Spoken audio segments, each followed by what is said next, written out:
Illustrated fresh revenge memoir with new characters, cold storage setting, class-based conflict. Orchestrated fresh revenge memoir with new characters, cold storage setting, class-based conflict. The thing I keep coming back to isn't the sound, it's the quiet that came after. 400 people, and for about 3 full seconds you could have heard a pin drop on the dance floor. The string quartet stopped mid-bar. Somebody's champagne flute was still fizzing on a table, and I swear I could hear it. And there was my wife of 47 years, down on one knee on that polished hardwood, holding her wrist against her chest the way you hold something that's already broken, looking up at the young woman who just put her there.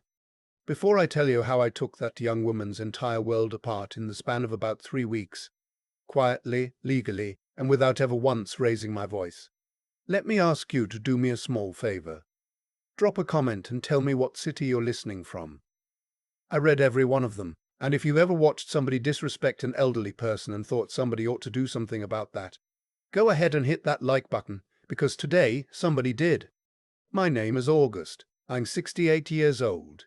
To the people in that ballroom, I was a quiet old man in a rented-looking suit who'd somehow scraped together enough to help pay for his son's wedding. That's what the bride's family decided I was, and people like that never bother to check their assumptions. What none of them knew, what my own son barely understood, was that the refrigerated warehouse just outside the airport that kept their imported caviar cold, the cold chain trucking line that hauled it in, and roughly $400 million of frozen logistics infrastructure across 11 states all sat under a holding company with my name on the paper. I started with one used reefer truck and a second mortgage. Maureen rode shotgun on the overnight runs so I wouldn't fall asleep at the wheel, rebuilt it from ice and diesel, and 40 years of not quitting. So when my new daughter-in-law shoved my wife into a banquet table hard enough to snap her wrist and told her to sit down and stay quiet because nobody invited the help, she had no idea she'd just declared war on a man who could buy and sell her family before his coffee got cold. But I'm getting ahead of myself. Let me take you back into that room. The girl my son married is named Sloane, 27, beautiful in that expensive, brittle way, and convinced down to the marrow that she'd married down by taking my coal. Her people were Houston. Old oil money, supposedly. The kind of family that says the name of their country club like it's a password to heaven. They smiled at Maureen and me the way you smile at the valet, polite, distant, already forgetting your face. What set her off, I'd learn later, was that my wife had found something out about her an hour before the reception. I'll get to that. For the moment, all I knew was that Maureen had walked over to the bride near the edge of the dance floor, said something low and calm, and Sloane had spun around with this ugly thing, twisting a pretty face, and put both hands into my wife's chest, 66 years old, 120 pounds, and she went into the corner of that table and came down on her arm. "Get away from me, old woman," Sloane said, loud enough for the back row. "Sit down, nobody invited the help." And here's the part that finished my son in my eyes right there, forever. Cole was standing maybe 4 feet away. The boy I taught to ride a bike in a Kmart parking lot. The boy I carried into the ER at 2 in the morning when his fever spiked. He looked at his mother on the floor. He looked at the woman he'd just married. And he looked down at his shoes. He didn't move. He didn't say a word. His hand was wrapped around a champagne glass so tight I thought it'd shatter. And he just stood there and studied the toes of his rented shoes like they held the answer to something. In that 1 second, I felt 40 years of love for him go cold and quiet in my chest. Not loud, not angry, just done. Like a furnace clicking off. I didn't yell. Men who build something out of nothing learn early that yelling is what you do when you've already lost control. I set my drink down on a passing tray. I walked across that dance floor and the crowd peeled back from me like I had something they could catch. I knelt down next to my wife, and I took my handkerchief out and pressed it to the cut on her arm where Sloane's enormous diamond, a ring I had paid for, by the way, had opened the skin. Maureen looked at me. No tears. After 47 years, she didn't have to say one word. We'd built contingencies into everything we ever owned, our company and our family alike. And a few years back on a rainy Sunday, we'd built one for exactly this. She put her good hand over mine and gave me a single nod.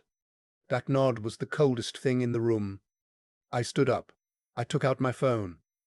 And while Sloane stood there smirking, certain I was calling a cab for the embarrassing old folks, I dialed a number that rings straight through to the man who runs my security operation, day or night. And I said 4 words. Begin the cold close. Then I put the phone back in my pocket and waited. About 15 seconds later, the heavy doors at the back of the ballroom shut with a sound like a bank vault, and the magnetic bolts threw home. The little green anxiety signs above them blinked over to red. Then the room went black, not dim, black, every chandelier dead at once, 400 of Houston's finest gasping in the dark in their tuxedos and their borrowed jewels. 5 seconds of that, and the emergency lighting kicked on. Not the warm gold they'd been basking in all night, hard white industrial floods, the kind I've got in every loading dock I own, the kind that make expensive makeup look like spackle and turn a beautiful room into a warehouse. The fantasy just evaporated. From the shadows by the catering doors, the venue manager stepped out with a wireless mic. His name was Reyes, and he'd worked for my management firm for going on 11 years. He didn't look at the bride. He looked at me, and I gave him a quarter of a nod. "Ladies and gentlemen," he said, flat as a frozen lake, "due to a catastrophic failure of payment on this contract, all services for this event are terminated effective immediately. The staff are off the clock. This is now private property under lockdown. You have 10 minutes to vacate before local authorities arrive to remove anyone remaining for trespass. Thank you and good night." You want to know what real money looks like when it panics? It looks exactly like everyone else. They shrieked. They shoved. A man in a $4,000 suit grabbed a busboy by the lapel and demanded answers the kid didn't have. And in the middle of it all, Sloane stood frozen on her dance floor, her perfect night coming apart around her, grabbing Cole's arm and screaming at him to fix it. Call the bank, do something. And my son just stared at his dead phone. The venue's jammers had killed every signal in the building, knowing, somewhere down deep, that every card in his wallet, every dollar he'd ever spent, ran through me. That's when her parents came pushing through the crowd. Curtis and Margot Ashford. Her father's face was the color of a brick, and the veins stood up in his neck. They walked straight past their own daughter and past my bleeding wife and got right up in my face. "You listen to me," Curtis said, pointing a finger an inch from my nose. "I don't know what kind of cheap stunt this is, but I will bury you. I know people in this city. I'll sue you for everything in your little pension. I'll have you living under a bridge." And Margot, clutching her pearls, actually said it. "Tell that manager to turn the lights back on and tell your wife to stop her crying. People like you always have to make a scene. People like you. 2 retirees who'd worked harder by sunrise than her family had in 3 generations. I didn't tell them who I was. Not then. You don't show a man the whole hand when you've already got him drawing dead." I just looked through Curtis like he was a pane of glass, put my arm around my wife, and walked us out through the doors Reyes had just unlocked. Behind me I could hear Curtis screaming that I was a coward and then telling Margot to hand him his phone. He was calling the police. He was going to have me arrested for ruining the wedding. I kept walking, because calling the police was the one thing I needed him to do, and he'd just done it for free. I had my driver skip the house and take us straight to the emergency room. Maureen knew why. We weren't going for a bandage. In the state of Texas, putting your hands on someone over 65 isn't a slap on the wrist, it's a felony. Injury to an elderly individual. Rich families like the Ashfords are used to making problems disappear with a phone call and a check. But a certified ER report, photographs, a doctor's signature documenting an unprovoked assault on a senior citizen, that's a piece of paper no amount of old money can wash off. I made sure that young doctor wrote down the name. Sloane. Ashford. I made sure the nurse photographed the wrist, the laceration, the bruise already blooming up Maureen's forearm. Hairline fracture of the radius, the doctor said. A concussion too, from the way her head had snapped against the table edge. We wouldn't know the full extent of that for weeks. Every flash of that camera was another nail. My phone buzzed while she was being stitched. It was Cole. He hadn't called to ask if his mother was breathing. He hadn't asked if she was hurt. He was standing at the gate at the airport, because the 2 of them were supposed to be flying off to Bora Bora that night for a 3-week honeymoon I'd paid for to the penny. And he was calling me because the airline had just told him his first-class tickets were cancelled, and his card had been declined, and the lounge had cut his membership in half in front of him. He actually used the word glitch. Dad, there's some kind of glitch with the cards. I let him rant for a minute. Then I told him there was no glitch.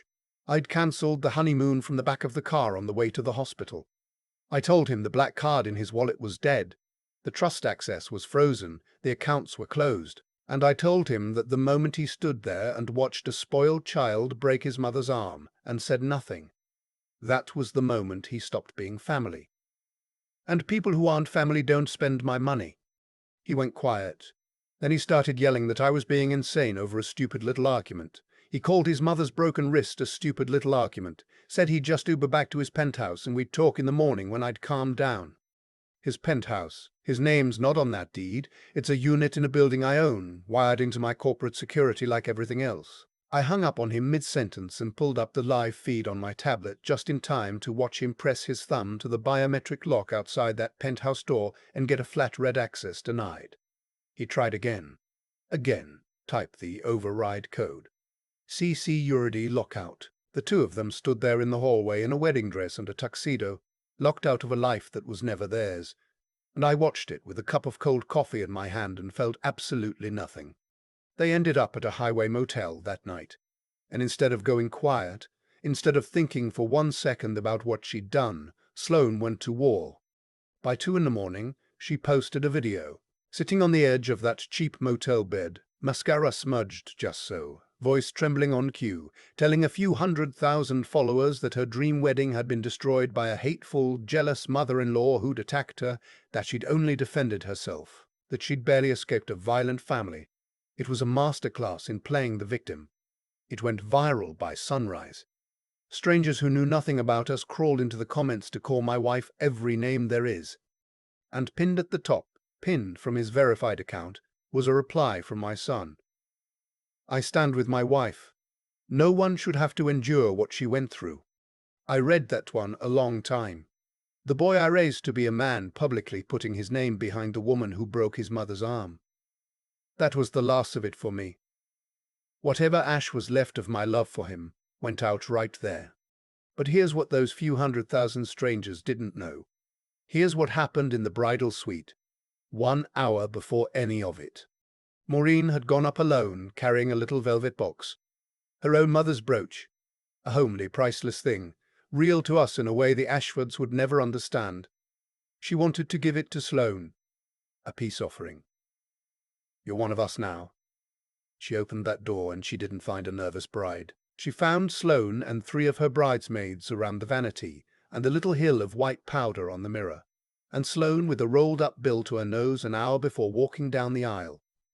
And worse than the cocaine, Sloane was laughing, bragging, telling those girls she'd had her own lawyer go through the prenup our people drafted and they'd found a soft spot. She only had to be married to the warehouse boy for a year. After 12 months she could trigger a clause, file for divorce, and walk away with half of the $40 million trust she was sure my son controlled. She called Cole her meal ticket. She called us a bunch of new money rubes who were so grateful for her last name. We'd never see it coming. My wife heard every word. And Maureen, God love her, didn't scream. She set that little velvet box on the table, looked Sloane in the eye, and told her to wash her face, pack her things, and leave quietly. And that if she did, we'd cancel the wedding with dignity and never breathe a word about the drugs. She gave that girl a clean exit. Sloane chose the powder and the pride, fixed her makeup, put on her smile, and marched down to make the wedding happen. And when Maureen came to her on the dance floor and quietly told her the charade was over, that's when Sloane panicked, felt her 40 million slipping, and decided to strike first. To put my wife on the floor in front of 400 witnesses and flip the whole thing into a story where she was the one under attack. She thought she was so clever. 3 days later her lawyer served us. They were suing Maureen and me for 10 million emotional distress, public humiliation, false imprisonment over the locked doors. And the demand letter made it plain: drop everything and unlock my son's $40 million trust, or the viral video was just the opening act. We met them at my attorney's office. 50th floor, glass on every side, looking out over a downtown I own a fair piece of. Sloane walked in like she'd already won. Designer dress, $2,000 bag. The crying victim from the video nowhere in sight. Cole trailed behind her, staring at the carpet, same as the wedding. Their lawyer was a loud cologne-soaked man who dropped his briefcase on the table and started telling me how generous his clients were prepared to be. I didn't say a word. I looked at my attorney, Mr. Hollis, a man with all the warmth of a meat locker, and he slid one thin folder across the table. Hollis explained it to them in plain English, the way you'd explain it to a child. My son did not own a $40 million trust. My son did not own a single dime of it. That trust was a discretionary generation-skipping instrument set up decades ago, and Cole was nothing more than a discretionary beneficiary. He had no legal right to demand a payout, ever. Every car he'd driven, every vacation, every dollar, that was all granted at the discretion of the trustees. And the only two trustees alive were Maureen and me. I watched the blood leave my son's face. He'd spent his whole adult life telling her, that he was an heir. He'd sold Sloane a fantasy, and the bill had just come due. Sloane wasn't a lawyer, though. She slammed her hand on the table and started in about community property, marital rights, how she'd dragged the whole thing through divorce court for 10 years. Her lawyer nodded along, trying to find his feet. Hollis let her finish. Then he turned to page 40-something of that document, tapped his pen twice on a paragraph, and read it out loud. A morality clause. I'd insisted on it the year we crossed the billion-dollar mark, because I grew up watching money turn brothers into enemies, and Maureen and I had sworn the fortune we bled for would never fund our own destruction. The cause was simple and absolute. Any act of physical harm against the grantors, that's Maureen and me, by a beneficiary or that beneficiary's legal spouse, triggers immediate and permanent disinheritance. No vote, no grace period, no arbitration. The instant Sloane's hands hit my wife in front of 400 witnesses, every cent my son could ever have dreamed of touching was gone. And the ER report I'd so carefully built? That was the documentation that locked it. The room got very quiet. Their lawyer started closing his briefcase before Hollis even finished, because any competent attorney knows you cannot pry open a discretionary trust with a morality clause backed by a felony assault and an emergency room file, and the couple he was representing had no money to pay his hourly rate anymore. Sloane turned and looked at Cole like she was seeing a stranger. The mask came off right there in my conference room, the fragile bride gone, and underneath it something cold and rat-collared and full of hate. She stormed out and left him sitting there. What happened next I heard about later, and I won't pretend I'm sorry I enjoyed it. She dragged Cole to her parents' country club, certain Daddy would write a check and fix everything. And in a private lounge, when she told Curtis the trust was a mirage and Cole was cut off and penniless, the man dropped every bit of his fake politeness. He blessed that marriage because he thought my son was his life raft. Because Curtis Ashwood's oil services company had been quietly drowning for 5 years. 18 million underwater, and he'd been counting on his new in-laws to bail him out before the bankruptcy hit the papers. He looked at my son, the boy who'd cut off his real friends to fit into that world, and he sneered. You mean to tell me you're nothing? You drank my scotch and asked for my daughter's hand, and you don't even own the suit on your back? He told Sloane to take off her ring and file for divorce in the morning, and he swore to her he'd ruin me. He'd hire the meanest lawyers in Texas, subpoena every record my company ever filed, drag my name through the mud until I begged to settle. He didn't know that while he was busy pretending to be rich, I'd already bought his entire life out from under him. 3 months back, the day my son first brought Sloane to dinner, something about that family rang wrong to me. So I did what I always do. I hired the best investigator in the state and told him to dig past the surface, past the country club, into the actual books. A week later he came back with gold. The Ashford fortune was a held together with tape illusion. The River Oaks mansion was mortgaged to the chimneys, and Curtis's company was bleeding out, propped up by 18 million in toxic, high-interest loans he'd taken from a handful of regional banks who were desperate to get that paper off their books before it defaulted. So I had my people set up a quiet fund, registered out of state, no thread back to me, and we bought that debt. Pennies on the dollar. The banks were thrilled. They never knew who the buyer was. By the time Sloane put on her wedding dress, I already held the loans on Curtis's trucks, the mortgage on his warehouses, and the deed-in-waiting on the ancestral mansion he loved more than his own daughter. So while Curtis was at the club promising to destroy me, I authorized my fund to call the loans. All of them. The next morning, when he tried to wire his daughter $500,000 to start her divorce war, his banking app threw up a red error. Account frozen. They called his banker in a fury, and the man told him, voice shaking, that an out-of-state fund had executed an emergency freeze on every account tied to the family name, citing default. Curtis came to my office that afternoon, sweated through his suit, tie loose, begging. I let him beg. Then I told him who held his loans and watched the last of his pride drain out onto my carpet. But the part I didn't see coming, the part that even I, who plan everything, didn't plan, happened the day after. Because Sloane, instead of laying low, went down to the police station, swore out a report under oath, and claimed I'd sent armed men to her motel to threaten her into dropping the lawsuit. She was trying to weaponize the badge against me. She thought her tears would make her the victim one more time. 2 detectives came to my house that evening. I invited them in, poured them coffee, and let them read me her sworn statement. And then I pulled a small drive out of my desk and asked if they'd like to see what actually happened. Because I don't rent out venues, gentlemen, I own them. I own them. And every venue I own is wired wall to wall with security that captures crisp enhanced audio along with the video. I put it up on a screen. The bridal suite in clean detail, audio and all. Sloane snorting the powder. Sloane laughing about her year-long plan to divorce my son and steal the trust. My wife, standing in that doorway with dignity, offering her a quiet way out, and then the ballroom. 4 angles, no ambiguity. Sloane shoving Maureen into the table. And the thing that finished her, in the chaos right after, the camera caught Sloane leaning to her mother and whispering that she'd tell the cops the old woman hit her first, so they could sue me for millions. Premeditated. On camera, with sound. The older detective shut his notebook, let out a long breath, and got on his radio.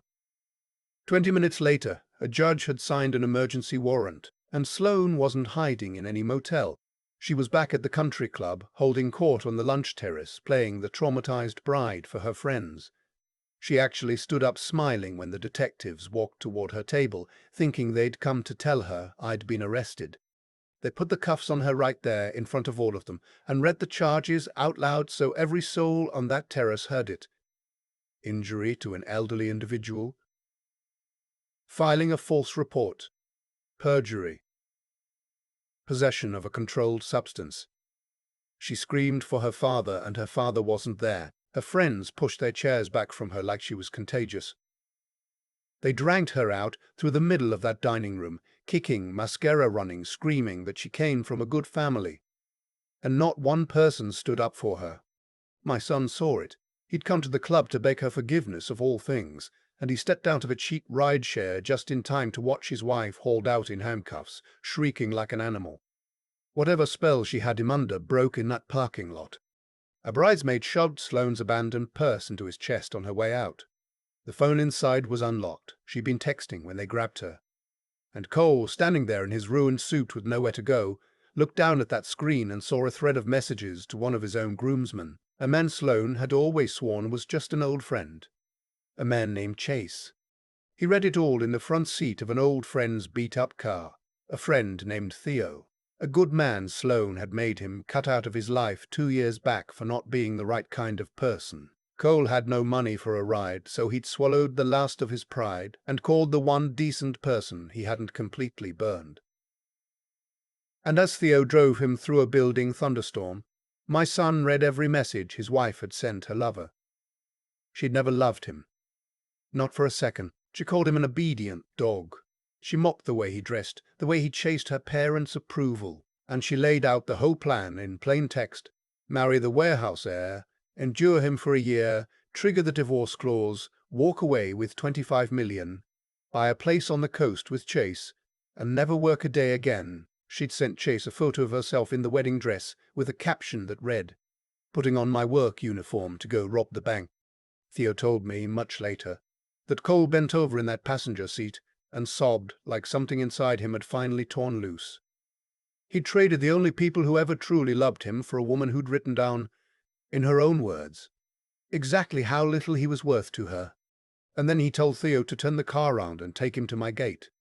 He came up my driveway on foot in the worst of that storm, no coat, soaked to the bone in the same ruined suit, and gripped the iron bars of my front gate with both hands and looked up into the camera because he knew I'd be watching. And I was. I sat in my study with the rain hammering the windows and watched my son drop to his knees in the mud, crying into the lens, calling me Dad, a word he hadn't said with any real feeling in years. He told me he'd found her phone. He'd read it all. He said he'd been brainwashed, that they'd made him feel small about where he came from, and he'd done anything to be let into their world. He swore he was just frozen in shock at the wedding, that he didn't know what to do. He begged me to open the gate, to let him in, out of the cold, to fix it. One more time, the way I'd fixed everything his whole life. Maureen came into the study while he was out there, her arm in its cast, and stood behind my chair and put her good hand on my shoulder. She didn't ask me to open the gate. She didn't ask me to forgive him. She just looked at the screen with a kind of sad, settled peace, because we both knew that letting him in wouldn't be love. It would be one more lesson that his cowardice carried no cost. Some bridges, once you burn them down to the waterline, you don't rebuild. You just learn to live on your own side of the river. I pressed the intercom. He went still, waiting for me to tell him the gate was opening. I told him that an apology that only shows up after the money disappears isn't an apology. That figuring out his wife was a criminal only after she lost her usefulness didn't make him a victim. It made him a fool who got played. And I told him the only true thing I had left to give him. A man who stands and watches his mother bleed isn't a son of mine. Go home, Cole. Wherever that turns out to be. I cut the feed. The screen went black. Outside the gate, that old car sat idling in the rain a long while before it finally pulled away. The rest moved fast, the way these things do when you've already built the machine. The Ashfords didn't make my margin call, of course. They couldn't. So I let the machine run.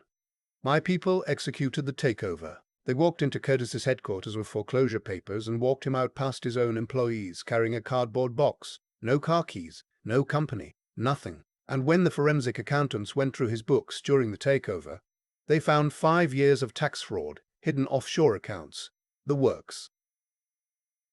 I handed every page of it straight to the federal authorities. The morning Sloane went on trial. Her parents had already thrown their clothes in a rental car and fled the state ahead of the warrants, leaving their only daughter to face it alone.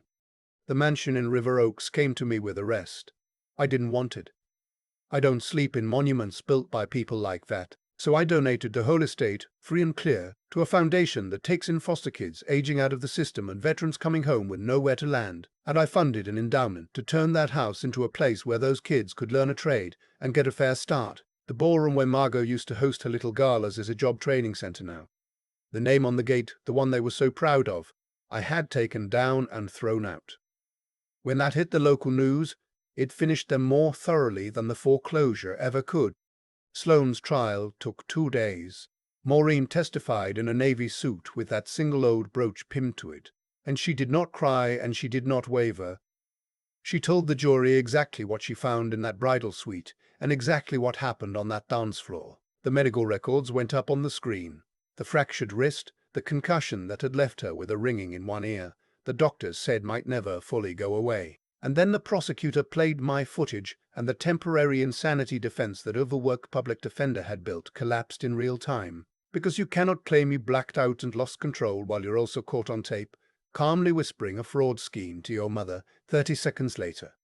The jury was out for under an hour, guilty on all 4 counts. The judge, before he passed sentence, looked down at her and said he'd seen a lot of arrogance in his courtroom over the years, but rarely anything as cold as a young woman trying to turn the police into a weapon against the elderly couple she'd robbed and assaulted. He gave her 4 years. As they cuffed her and walked her out, she screamed for her father one last time, down an aisle of empty benches, and nobody came. It's been 6 months now. We rewrote the whole estate. With no heir we'd trust it to, every building, every truck, every account is going into a charitable foundation when Maureen and I are gone. Scholarships, small business loans for kids willing to work, the kind of leg up nobody ever handed us. Our fortune is going to build something instead of rotting somebody from the inside. And last week, I was on the porch with my iced tea, when a delivery truck came rumbling up the road and stopped at my gate. A young man climbed down in a faded uniform shirt, dark with sweat, steel-toed boots grey with dust. It was Cole. He hauled a heavy box up the drive and set it on the pillar by the gate. He didn't ring the bell. He didn't fall to his knees or beg. He just stood up straight, wiped his forehead with the back of his hand, and looked up at the camera.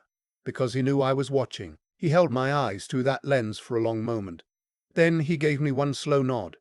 Not a plea, just an acknowledgement of where he stood and how he'd gotten there. Then he climbed back in his truck and went to finish his route. I didn't open the gate, but I'll tell you the truth. I sat there and I smiled. Because that boy looked, for the first time in his life, like a man. He looked like me at his age, when I had nothing but a used truck and a tired back and a wife who believed in me. Taking the money away from him was the hardest thing I've ever done as a father. It was also the only honest gift I ever gave him. I spent a lot of my life thinking love meant catching my son before he ever hit the ground. I had it backwards. Sometimes the kindest thing you can do for someone is let them feel the floor. Here's what it all came down to for me. Blood tells you who you're related to. It does not tell you who your family is. Loyalty does that. We get told, especially once we're grey and slowing down, that we're supposed to swallow disrespect to keep the peace, that our boundaries are negotiable, and our dignity is a luxury we can no longer afford. But peace that costs you your dignity isn't peace. It's just a quiet kind of surrender. And the day you stop paying for the privilege of being disrespected by your own people, you don't lose a family. You take out the trash and you get your house back. Thank you for sitting with me in this story today. Tell me down in the comments what you think Cole to do next, and where in the country you're listening from. I do read them, and I'd love to know. And if you believe that respect is earned and that no one, no matter how rich their last name, gets to put their hands on an elderly woman and walk away clean, go ahead and hit that like button and subscribe. I'll see you in the next one. What stays with me isn't the wrist or the courtroom, or the look on Curtis Ashford's face when he learned who held his debt. It's the 3 seconds of silence on that dance floor, when Cole looked at his mother on the floor and chose his shoes. That moment didn't come out of nowhere. I built it, one indulgence at a time, over 30 years. Every bill I quietly paid, every mistake I cleaned up, before he felt the sting of it, every time I caught him before he hit the ground. I thought I was loving him. I was actually teaching him that consequences were something that happened to other people. Sloane didn't ruin my son. She just walked into a door I'd left wide open. I've thought a lot about why she lost and we didn't, and it wasn't the money. Money was the weapon, not the reason. We won because Maureen, standing in that bridal suite, had the steadiness to offer a girl who just insulted us a clean and quiet way out. That's a kind of decency you can't fake, and it's the thing that let her testify with a clear conscience while Sloane had to lie. We won because I'd spent 40 years learning to think 3 moves ahead, instead of swinging the second I got angry. So when Curtis threatened me, I already owned the ground he was standing on. And we won because neither of us quit. A used reefer truck and a second mortgage and 1,000 nights driving I-10 in the dark. That's where the strength to stand still in that ballroom came from. You don't grow that kind of backbone in a crisis. You bring it with you, built up over years of doing hard things on purpose. That's the part I'd want a younger person to take from all this. Be the person whose word holds even when no one's checking, because someday the truth is the only weapon you'll have, and it has to be clean. Sharpen your mind in the calm years, not the chaos, so that when someone tries to corner you, you've already seen the exit, and do the hard, boring, unglamorous work now. Pour the concrete, drive the miles, pay your own way, because the day disrespect finds you, that earned strength is what lets you stand up straight instead of folding. Cole is learning it late behind the wheel of a delivery truck, and it cost him almost everything. But he's learning it, and that's more than his wife ever will. I gave that boy a fortune for 28 years and it nearly destroyed him. The first real gift I ever handed him was the floor under his feet. I'm an old man now, and I finally understand that you can't hand someone a spine. You can only stop carrying them long enough for one to grow.